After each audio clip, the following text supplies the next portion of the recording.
but this particular trip was about getting in front of more retailers, because I sell into the retail sector in the US. So met with Walmart and Sam's Club and Meijer, which is a big chain up in the Midwest, and travelled extensively right across America, from Arkansas to Texas, up to Minnesota, up into Canada, and then back around west. And yeah, it was a big trip.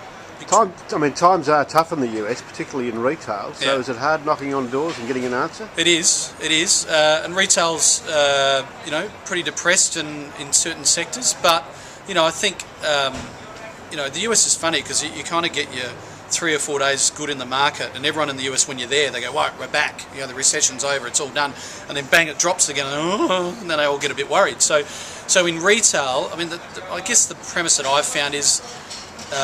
I did something similar about 12 years ago with pitching new things in with a company I was working for. I'm not sure it's any harder to do that. I think for me, it's been about finding the right type of product that fits the retailer. So I do a lot of research and back end to make sure that what we're going to pitch in is something that the retailer's going to want, and then obviously the consumers want.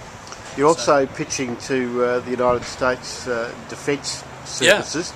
Yeah. That's also a hard nut to crack. Yeah, it was an odd one too, because that came about a couple of years ago. Someone I'd met in the US had said, you should try and break through into the military. It's a really good sector. They've got money, they pay, so that's all good.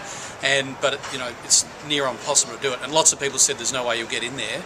And so, well, we're in. So I don't know. I'm a bit like, someone tells me I can't do something, I'll go and prove them wrong. So it's been pretty good. Yeah, we're just starting to now break through with some other products and things, and they're good to work with. And an export award today, does that have some commercial benefit for the business?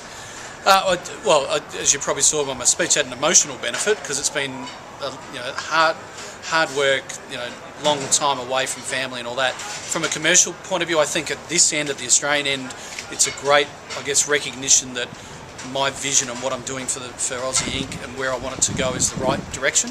And then I think for particularly existing companies and people I work with, and then new ones, I think it'll help. At the US end, I still think there's a really good there's an opportunity there now to utilise this type of award to say, hey, we're being recognised in my home country for stuff that I'm doing out of the country. So it's good. Award-winning Todd Miller. Thank you. Yeah, thanks, mate.